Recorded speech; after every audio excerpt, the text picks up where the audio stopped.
Good afternoon and welcome to Internal Medicine Grand Rounds. There is no commercial support for today's program. The speaker and planners have disclosed no relevant financial relationships with any commercial interests. If you have a question for the presenter, please hold until the Q&A segment at the end of the talk. And if you're attending virtually and have a question, please enter it into the Q&A section. Also, a link to the event evaluation will be shared at the end of the program. It is my pleasure to introduce our guest speaker today, Dr. Brady Chen. Dr. Chen is a third-year internal medicine resident with a focused interest in hospital medicine and evidence-based clinical management. He has a particular interest on evaluating the risks and benefits of acute blood pressure treatment in asymptomatic patients, with the goal of improving patient outcomes. Please join me in welcoming Dr. Chen.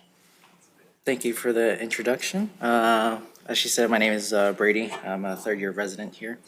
So my topic is on hypertensive urgency. It's now called severe hypertension. It's high number, low urgency, a safer approach to severe hypertension. So as she said, I have no financial disclosures, and here are our objectives. So the objective is to differentiate hypertensive urgency from emergency, identifying appropriate uses such as acute antihypertensives and their evidence and lack of benefits, apply current guidelines such as AHA for managing asymptomatic hypertension, and identifying situations in the hospital where we tend to overtreat and things like that. So why does this matter? We encounter severe hypertension here in the hospital very frequently, and our kind of reflex is to just treat it with IV antihypertensives or increase their home regimen, which as we go along is not the correct thing to do. This occurs in both outpatient setting in the emergency department and in the inpatient. Otherwise, it's also a major source of unnecessary admissions from outpatient clinics to the hospital. And then since there's no blood pressure targets, since there's no specific blood pressure targets, there's high variations in practices, and there's recent changes in guidelines. So a little background, hypertension is a spectrum. Anything above 130s would be classified as hypertension. As you see here, it's broken up to stage 1 and stage 2. And stage 2 is anything above 140s over 90s. And then we go into severe hypertension. This is formally called hypertensive urgency. It's when your blood pressure systolics is above 180s or diastolics above 120s, but there's no end organ damage. So this was recently changed in their 2026 AHA guidelines.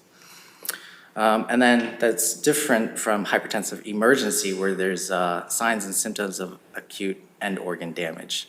But the same blood pressure, anything above 180s or above 120s diastolic. So what would we classify as end organ damage? Per the guidelines, it's very generalized. Cardiac, brain, kidney, eyes. I found that the European guideline kind of marks what we should look for. So for cardiology, it would be left ventricular hypertrophy, heart failure, CAD, and then for brains, strokes, TIAs, and then for kidneys, it's AKIs, albuminuria, and for eyes, it's any hypertensive retinopathy, such as retinal hemorrhages, microaneurysm, papilledema, and for vasculature, it's PAD, and things like that. So in our guidelines, AHA and ACC, it's more just generalized, involving damage in the central nervous system, cardiovascular systems, kidneys. In the KDINGO, they just mention, albuminuria, decline in EGFR, and structural kidney disease. And in the UK guidelines in NICE, they just say, cardiovascular disease, cerebrovascular disease, CKD, retinopathy. So kind of, we're just looking at your end organs is what they all have in common: your heart, your brain, kidneys, retina, and vasculature. So I just want to go over the pathophysiology of how hypertension causes, all these end organ damage. And it's mainly through chronic stress. So it's mechanical stress causes endothelial injuries leading to both acute and chronic target organ damage. So increasing vascular wall stress and endothelial dysfunction accelerates atherosclerosis, leading to ischemia, hemorrhage, and MIs. And then acute hemodynamic stress also precipitates pulmonary capillary leaks and left ventricular failure, leading to pulmonary edema and heart failure. And if there's significant stress in the vessels, it also leads to kidney damage, glomerulosclerosis and proteinuria. So a lot of our current treatments are based off of previous guidelines. The major one is the JNC 7. And here are just a couple of snippets that I got from their guidelines. So treating systolics and diastolics with a target of 140s over 90s is associated with decreased CVA or CVD complications. So, and that target is less in people with diabetes or kidney disease. So their goal is less than 130s over 80s. And then one snippet that I thought was really interesting was some patients with hypertensive urgency may benefit from treatment with oral short-acting agents such as captopril, labetalol, or clonidine, followed by several hours of observation. So they looked at a lot of evidence, and they saw that every 20 milligrams of mercury of systolics elevation actually doubles your risk of cardiovascular disease. And that's also true for, ischemic heart disease and strokes, as you see here. Higher blood pressure is associated with elevated risk.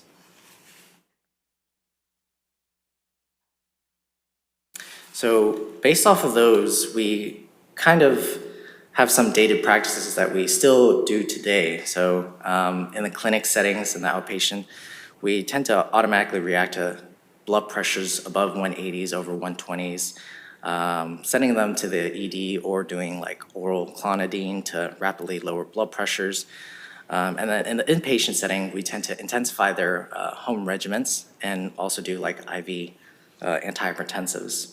So shortly we'll go over some studies that kind of point you away from this.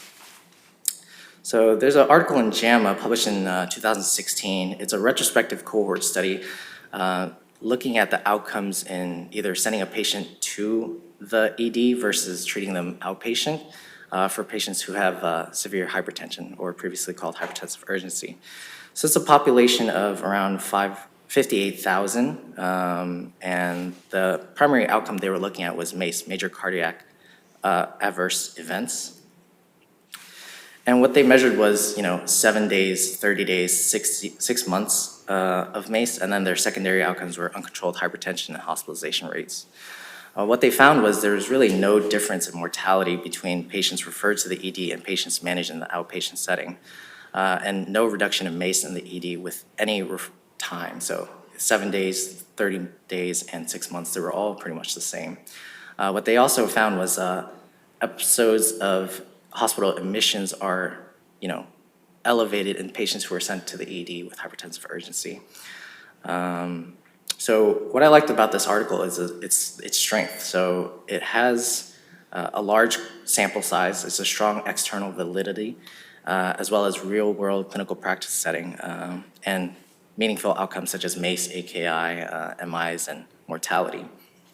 Some of the limitations of this article is that it's a short-term outcome. They're only looking at tops 6 months, and then limited to long-term mortality data as well. And what they also saw for uncontrolled hypertension, it didn't really show any difference between those sent into the ED and those treated outpatient. Here's another study. It's a smaller one. This was conducted in Bangkok, published in 2020. Around 700 patients, those who have hypertensive urgency, that were treated immediately with oral antihypertensive agents in the ED versus no treatment. So the primary outcome they were looking at was revisitation rate for elevated blood pressure. And then, their secondary outcomes looked at MACE, ED length of stay, and blood pressure reduction magnitude.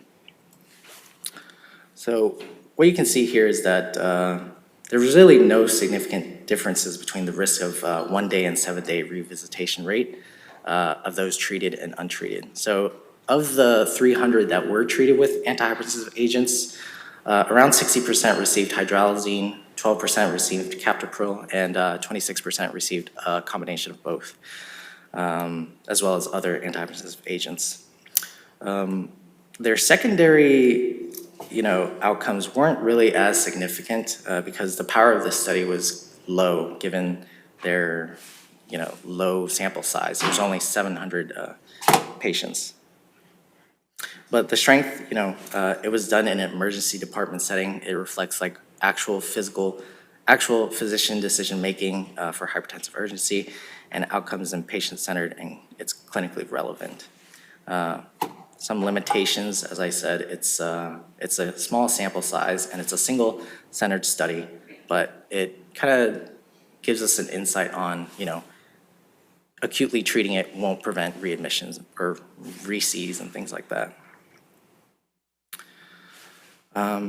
Another article that is pretty good is this large multi-centered retrospective cohort looking at IV antihypertensives. So this is a population of around 20,000 admitted to the hospital for unrelated cause, but subsequently developed hypertension, severe hypertension. And what they were looking at is IV antihypertensive treatment within 3 hours versus untreated. And around 9% of the 20,000 developed severe hypertension, 5% received IV antihypertensives, and 80% were untreated with 3 hours of severe blood pressure elevation. So the IV medications that they used were hydralazine, labetalol, metoprolol, and nicardipine. So what they found was there was actually a higher incidence rate of myocardial injury in the treated group. So it's 5.9% versus the untreated group, which is 3.6%, hazard ratio of 1.6. Other than that, strokes and acute kidney injuries didn't really show a difference between the treated and untreated groups. So one of the reasons why acute blood pressure drop can harm the heart is coronary perfusion occurs during diastole. Rapidly lowering blood pressure decreases your diastolic pressures, which lead to myocardial ischemia. So the strength of this is they use propensity scoring to kind of help with confounding. Other than that, it's a large cohort. Some limitations is that, it's not randomized. It's a retrospective study, and, sicker patients are more likely to receive IV antihypertensive agents. And in our last study, we look at, the treatment outcomes of inpatient hypertension. So this study, they used IV antihypertensives. They also were looking at long-term goals of increasing your home antihypertensive agents. So this is a population of around 20,000. It's also a retrospective cohort study looking at IV or new antihypertensive oral agents. And then the primary outcomes we're looking at, this pretty much the same as the last study: AKI, myocardial infarct, or myocardial injury and strokes, and then post-discharge cardiovascular events, as well as blood pressure control. So this is the inpatient outcomes. What they see here is that there's a elevated risk of kidney injury. It's 10.3% versus 7% in the untreated group, as well as increased myocardial injury, 1.2 versus 0.6 in the untreated group. And then, as you can see here, there's no blood pressure range where the treatment improves outcome. And here's their outpatient cardiovascular outcomes. So 9% of the hypertensive patients had antihypertensive intensification at discharge. And what this shows is that it's comparing intensification versus just sending them home on their normal regimen. What they found was there was no improvement in blood pressure control in 1 year, and then it also did not decrease cardiovascular events.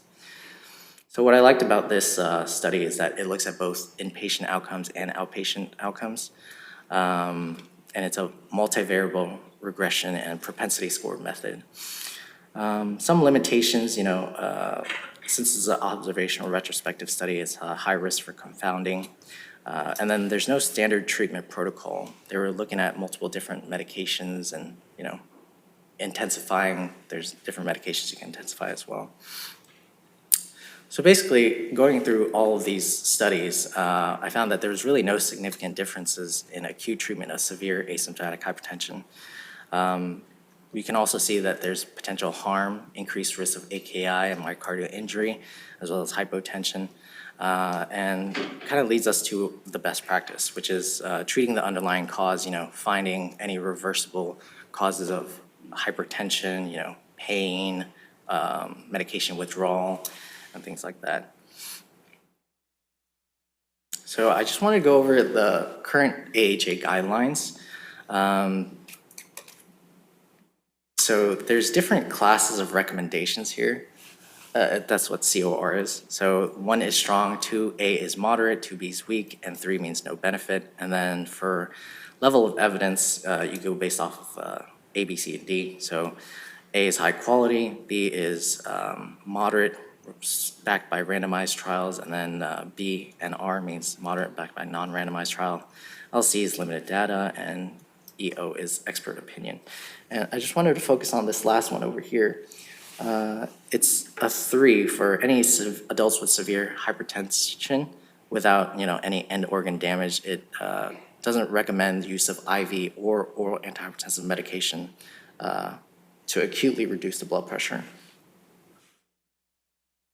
We'll come back to this chart a little bit later. So I like this flow sheet that was included in the guidelines. So as you can see here, urgency, emergency, it's all the same numbers, but you're looking at for target end organ damage as we discussed previously. And if there's no organ damage, it's severe hypertension. And whether you identified it in the ED or in the outpatient setting, there's really no point in admission if it's just for hypertensive urgency. And this is a chronic issue that should be managed chronically outpatient settings. And it's also emphasized here that you don't want to treat with IV antihypertensives or intensify their oral agents. Now, that's not to say that there's no use of IV antihypertensives. So it's important in hypertensive emergencies, acute cerebral hemorrhages, acute ischemic stroke with thrombolysis, carotid endarterectomies, just keep the blood pressure down, and things like that. So there's definitely indications for it. Regarding hypertensive urgency, I was also looking at what backs IV treatment for hypertensive urgency.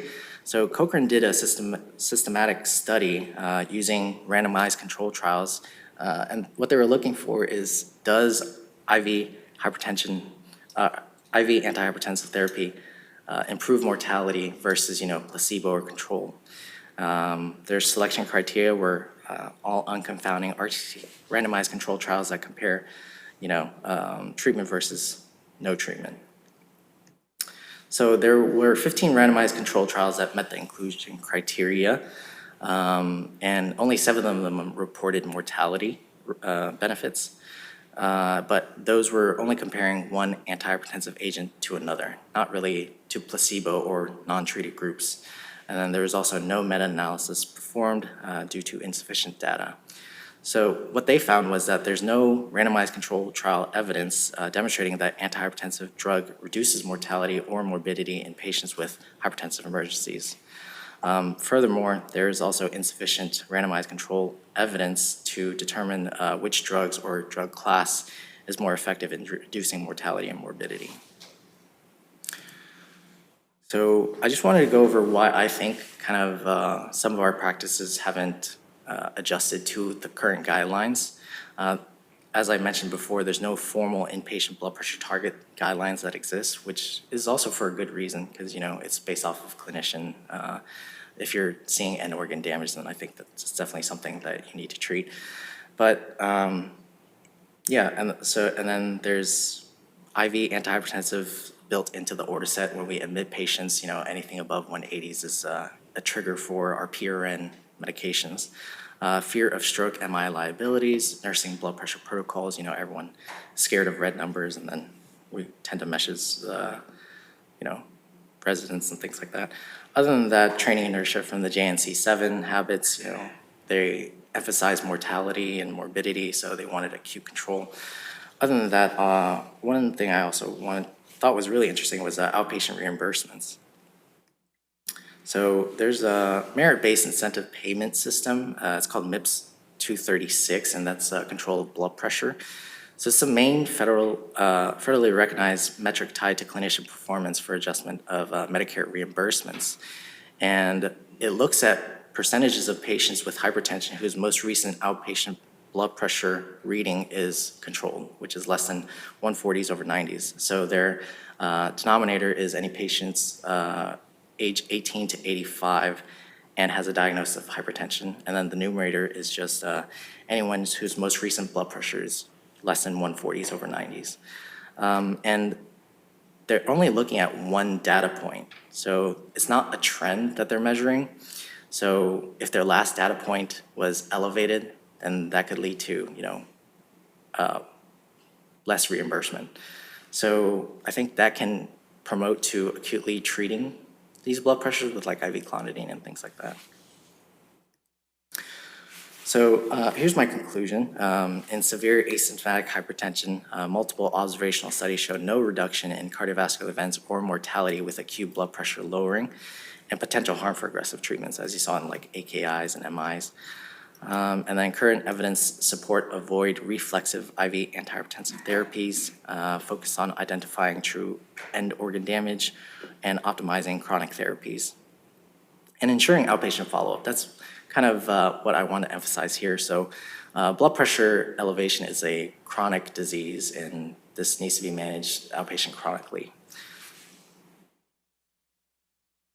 And then some of the interventions that I think would help would be, removing IV antihypertensives from admission order sets, nursing and provider education such as this one, and then aligning our practice with AHA guidelines, and then focusing quality efforts on outpatient blood pressure control. And then I have some questions. So a 72-year-old male is admitted for community-acquired pneumonia, hospital day 2, with blood pressures of 196 over 104. He's asymptomatic, denies any chest pain, shortness of breath, headaches, or visual changes. Neurological exam is normal, creatinine is unchanged from baseline, troponin is negative, and the nursing is requesting an order for IV hydralazine.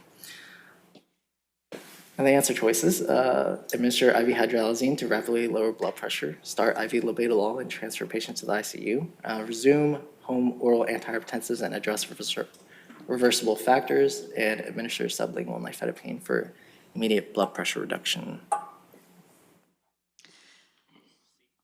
We're going to go C. C, yes, that is correct. And then another question, a 55-year-old woman with known hypertension presents to the clinic for med refills. Her blood pressure is 188 over 112. On repeat measurement, she is asymptomatic. Physical exam is normal, EKG is baseline, no evidence of end organ damage. Which of the following strategies is most consistent with current guidelines? A, administer oral clonidine. B, refer patient to ER. C, adjust long-term oral antihypertensive therapy, arrange close follow-up. Or D, administer sublingual nifedipine. C again. C again. That is correct. And then our last question here, it's a 64-year-old male, long-standing hypertension presents to the clinic with sudden onset severe chest pain, described as tearing radiating to his back. Blood pressure is 110 over 115. He is diaphoretic, anxious. Cardiac exam reveals new diastolic murmur. Neurological exam is non-focal. So would you administer oral clonidine and observe in the clinic? Order outpatient CT angio and arrange same-day follow-up, transfer immediately to the ED, or lower blood pressure gradually with oral antihypertensives? C. C again. Great. That is correct. All right. And here's my bibliography, special thanks to Dr. Gross. And any questions? Okay, if you're viewing online and have a question, please enter it into the chat, and we'll ask that for you. I do have a question in the room. Thank you, Dr. Chen, for the great presentation and serving as my mentor in the ICU. Quick question for you. When you were reviewing both the North American and also European guidelines, one thing that I've found interesting is there seems to be a differing opinion on end organ damage when it comes to headaches, right? Because I interpret end organ damage as I can see something on imaging, I can see an AKI, cerebral edema, or a very obvious one would be someone's just encephalopathic in the history of, ANO times 4. Did you find anything regarding headaches as end organ damage? Does that qualify as end organ damage? Yeah, actually, headaches by itself wouldn't qualify as an organ damage. You would have to see neurological changes, so any changes in their, weakness, facial droop, or anything like that, that would qualify as end organ damage. Because headaches is a pretty common problem in hypertension too. I see. Thank you.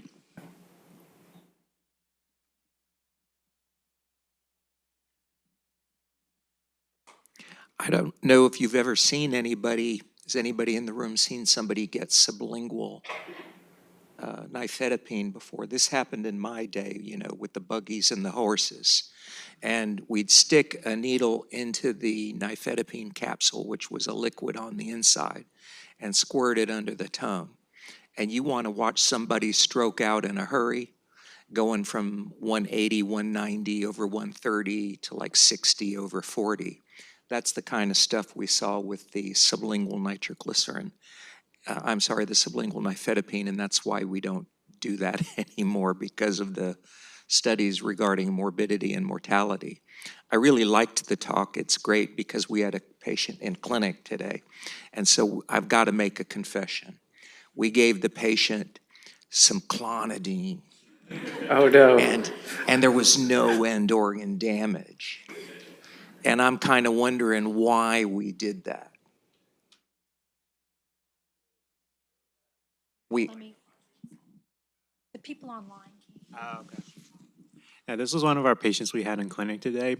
One was that I think for us, we are so used to seeing like that 180 over like that 110 or 120. And he met that on initial and then even on repeat. He was still continuing to have that like hypertensive urgency. And then I think another thing that kind of prompted us to it was that Epic has a lot of like pop-ups, and once we even re-entered the blood pressure, it kind of just popped at us like, what are you going to do next? So from our side, it was either we can give something in clinic or we can give send it to emergency room, which we didn't see that was very urgent at that time. So I think that kind of led in our decision making. But after hearing this talk, we have more evidence and things to lead our next steps.